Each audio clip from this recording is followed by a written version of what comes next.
Praise Lord. ഈ പകലും ദൈവവചനം ശ്രദ്ധയോടെ കേൾക്കുവാൻ ഒരുങ്ങിയിരിക്കുന്ന എല്ലാ പ്രിയപ്പെട്ടവരെയും ഓർത്ത് ദൈവത്തെ സ്തുതിക്കുന്നു. ഓരോ ദിവസം തോറും വചനത്തിൽ വളരുവാൻ സാധിച്ചാൽ നമ്മുടെ ജീവിതത്തിൻ്റെ അനുഗ്രഹത്തിന് കാരണമാകും. അത്ര വിശ്വാസവും ധൈര്യവും ഉറപ്പും തരുന്നതാണ് ദൈവവചനം. ഇന്ന് പകൽക്കാലവും അങ്ങനെയുള്ള ഒരു തിരുവചനത്തിന് മുമ്പിൽ നമുക്ക് ശ്രദ്ധയോടെ ആയിരിക്കാം. യിരെമ്യാവിൻ്റെ പുസ്തകം 15-ാം അധ്യായം അതിൻ്റെ 19-ാമത്തെ വാക്യം: നീ അധമമായതൊഴിച്ച് ഉത്തമമായത് പ്രസ്താവിച്ചാൽ നീ എൻ്റെ വായ് പോലെയാകും. അവർ നിന്റെ പക്ഷം തിരിയും, നീ അവരുടെ പക്ഷം തിരികെയില്ല. ഈ വചനത്തിന് മുമ്പിൽ നമ്മുടെ നെഗറ്റീവ് ചിന്തയൊക്കെ ഒന്ന് മാറ്റി വെച്ചിട്ട് വിശ്വാസത്തിൻ്റെ വാക്കുകൾ നമുക്ക് രാവിലെ ഒന്ന് പറയാൻ കഴിയുമോ? കുരുടനായ മനുഷ്യനോട് കർത്താവ് ചോദിക്കുക, ഞാൻ നിനക്ക് എന്ത് ചെയ്തു തരണം? ആ മനുഷ്യൻ എന്താ പറഞ്ഞത്? വിശ്വാസത്തിൻ്റെ വാക്ക് പറഞ്ഞു, നാവ് കൊണ്ട് പറഞ്ഞു, എനിക്ക് കാഴ്ച വേണം.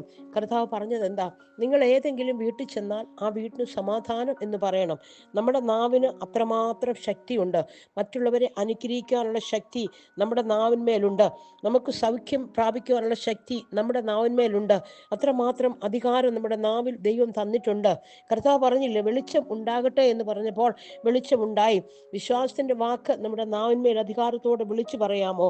ദൈവം എനിക്ക് സൗഖ്യം തരും, എൻ്റെ കുടുംബത്തെ അനുഗ്രഹിക്കും, ഞാൻ പരീക്ഷയിൽ ജയിക്കും, എൻ്റെ തലമുറയുടെ വിവാഹം നടക്കും, എനിക്ക് വിസ ലഭിക്കും, എൻ്റെ കടം വീടും, എൻ്റെ ഞെരുക്കം മാറും എന്നൊക്കെ വിശ്വാസത്തിൻ്റെ വാക്ക് വിളിച്ചു പറയാമോ? കർത്താവ് പറയുക, നിന്റെ വിശ്വാസം നിന്നെ രക്ഷിച്ചിരിക്കുന്നു. അതിരത്തെയും നാവിനെയും സൂക്ഷിക്കണം. നമ്മൾ പറയുന്ന കാര്യങ്ങൾ ശ്രദ്ധയോടെ ആയിരിക്കണം. ഈ വാക്കുകൾ നമ്മൾക്ക് പലപ്പോഴും ആശ്വാസവും സമാധാനവും കണ്ടെത്തുവാൻ കഴിയും. നിരാശയുടെ വാക്കുകൾ പറയാതെ പലരും പറയും, നീ രക്ഷപ്പെടത്തില്ലെന്ന്, നീ എന്നും ഇങ്ങനെ കിടക്കുകയുള്ളെന്ന് പലരും പറയട്ടെ. ഇത് നല്ലതിനാ. ഒരു പക്ഷേ നിന്റെ നാവിൽ നിന്ന് നീ പറയരുത്. ഞാൻ വായിച്ച ഈ വചനം വായിച്ചാൽ നിങ്ങളുടെ വിശ്വാസം വർദ്ധിക്കും. ഇന്ന് ഈ മെസ്സേജ് കേൾക്കുമ്പോഴും പറയുന്നുണ്ടായിരിക്കാം, ഇല്ല, എത്ര നാളുകൊണ്ട് ഇതൊക്കെ ഞാൻ കേൾക്കുന്ന, എല്ലാവരും പറയുന്നതാ, എൻ്റെ ജീവിതത്തിന് ഒരു മാറ്റവും വരത്തില്ലെന്നാൽ മർക്കോസിൻ്റെ സുവിശേഷം 5-ാം അധ്യായം 25-ാം വാക്യം ഒന്ന് വായിച്ചു നോക്കിയേ. യേശുവിനെ കുറിച്ചുള്ള വർത്തമാനം അവിടെ ചെവിയിലെത്തി. അവൾ പറയുക, ഞാൻ രക്ഷപ്പെടും, അത് ഉറപ്പാ, ഞാനത് വിശ്വസിക്കുന്നു. ഒരുപാട് ഇന്നലകളിൽ സഹിച്ചു, കയ്യിലുള്ളതെല്ലാം നഷ്ടപ്പെട്ടു. അവിടെ എഴുതിയിരിക്കുന്നത്, പല വൈദ്യന്മാരാലും ഏറിയോന്ന് സഹിച്ചു, ഒട്ടും ഭേദം വന്നില്ല, നിരാശ മാത്രം ഇനി ബാക്കി, ഒന്നുമില്ല, നഷ്ടപ്പെടാൻ ഇനി ഒന്നുമില്ല. എന്നാൽ അവൾ പറഞ്ഞില്ല, ഇനി ശരിയാകത്തില്ല, ഇനി രക്ഷപ്പെടത്തില്ല. ഇന്ന് നിങ്ങൾ തകർന്നിരിക്കുകയായിരിക്കാം. ഈ വചനം കേൾക്കുമ്പോഴും നിങ്ങളോടിന്ന് സംസാരിക്കുന്നത്, നിരാശപ്പെടുമെന്നോ ഒറ്റപ്പെടുമെന്നോ ലോകം മുഴുവൻ ഒറ്റപ്പെടുത്തട്ടെ. കൂടെ ആരുമില്ലാത്ത അവസ്ഥകളൊക്കെ ജീവിതത്തിൽ കടന്നു വരും. ഈ സ്ത്രീയോടും പലരും ഇതുപോലെ പറഞ്ഞു കാണും, ഇനി എന്തിനാ നീ പോകുന്നേ? നീ ഇത്രയും വർഷമായില്ലേ നീ പോകാൻ തുടങ്ങിയിട്ട്? നിനക്കൊരു സൗഖ്യമില്ലല്ലോ, ഇനിയും നിനക്കൊന്നുമില്ലല്ലോ ബാക്കി. പക്ഷേ ഒരു കാര്യം പറയട്ടെ, ലോകമല്ലേ നമ്മളോട് പറയുന്നത് ശരിയാകത്തില്ലെന്ന്, നമ്മുടെ ബന്ധുക്കളല്ലേ വിളിച്ചു പറയുന്നത് ശരിയാകത്തില്ലെന്ന്, നാട്ടുകാരല്ലേ വിളിച്ചു പറയുന്നത് ശരിയാകത്തില്ലെന്ന്. പക്ഷെ കർത്താവ് പറഞ്ഞിട്ടില്ലല്ലോ ശരിയാകത്തില്ലെന്ന്. കർത്താവ് പറഞ്ഞു, എൻ്റെ അടുക്കൽ വരുന്നവനെ ഞാൻ ഒരു നാളും തള്ളിക്കളയില്ല, ഞാൻ ഒരു നാളും ഉപേക്ഷിക്കത്തില്ല, എന്നോട് പറ്റിയിരിക്കുന്നവനെ ഞാൻ വിടുവിക്കും. ദാവീദിന്റെ കയ്യിൽ ഒരു ആയുധവുമില്ല ഫെലിസ്തീനെ ജയിക്കാൻ. 1 ശമൂവേൽ 17-ാമത്തെ അധ്യായം അതിൻ്റെ 50-ാമത്തെ വാക്യം പറയുന്നു, ഒരു കവിണയും ഒരു കല്ലും കൊണ്ട് ഫെലിസ്തീനെ ജയിച്ചു.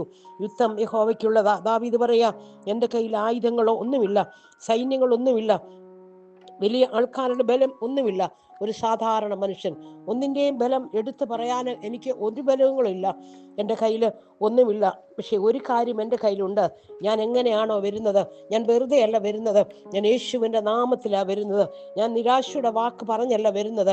എത്ര പ്രതിസന്ധി എന്നെ തകർക്കാൻ വന്നാലും, എത്ര പ്രതികൂലം എന്നെ തകർക്കാൻ വന്നാലും, എത്ര വെല്ലുവിളി, എത്ര പ്രതിസന്ധികളുടെ മധ്യത്തിൽ ഞാൻ ആയിരുന്നാലും അകത്തൊരു വിശ്വാസമുണ്ട്. ആ വലിയൊരു വിശ്വാസമാണ് എന്നെ ഇവിടം വരെ എത്തിച്ചത്. വലിയ ശക്തിയുള്ളവരൊക്കെ ഉണ്ടേക്കാം, സൈന്യബലമുള്ളവരൊക്കെ ഉണ്ടായേക്കാം, ഒരു രാജ്യത്തിൻ്റെ മുഴുവൻ പിന്തുണ ഉള്ളവരൊക്കെ എൻ്റെ കൂടെ കണ്ടേക്കാം, എൻ്റെ എതിരാളികളൊക്കെ അങ്ങനെയുള്ളവരായിരിക്കാം. പക്ഷേ എനിക്ക് പറയാൻ എൻ്റെ നാവിന്മേൽ ദൈവം ഒരധികാരം തന്നിട്ടുണ്ട്. ആ നാമം യേശുവിൻ്റെ നാമമാണ്. ആ അധികാരം പറഞ്ഞ് ഇന്ന് പകലും നിങ്ങളൊന്ന് പ്രാർത്ഥിച്ചേ. നിനക്ക് കർത്താവ് ഒരു ജയം നൽകും. നീ ഏത് പ്രതികൂലത്തിൽ കൂടെയാണോ കടന്നു പോകുന്നത്, നീ ജീവനെ ആഗ്രഹിക്കുകയാണോ, കർത്താവ് കർത്താവ് നിന്നെ കരുതുന്നുണ്ട്. നിനക്കത് കർത്താവ് തരും. നീ നന്മയാണോ ആഗ്രഹിക്കുന്നത്, കർത്താവ് നിനക്കത് തരും. കർത്താവിനോട് നിനക്ക് ദീർഘായുസാണോ ആവശ്യം, നീ ദീർഘായുസ് ചോദിച്ചൊന്ന് പ്രാർത്ഥിച്ചേ. നന്മയും കരുണയും നിന്റെ ആയുഷ്കാലമൊക്കെ നിന്നെ പിന്തുടരുമെന്ന് സങ്കീർത്തനക്കാരൻ പറയുന്നുണ്ട്. നീ പരാജയപ്പെടത്തില്ല, നീ ജയിക്കും. അതുകൊണ്ട് യേശുവിൻ്റെ നാമത്തിൽ നമുക്കൊരു ജയമുണ്ട്. നമ്മുടെ നാവ് ആ അനുഗ്രഹത്തിനായി ഉപയോഗിക്കാം. ഈ വചനങ്ങളാൽ കർത്താവ് നമ്മളെ അനുഗ്രഹിക്കുമാറാകട്ടെ.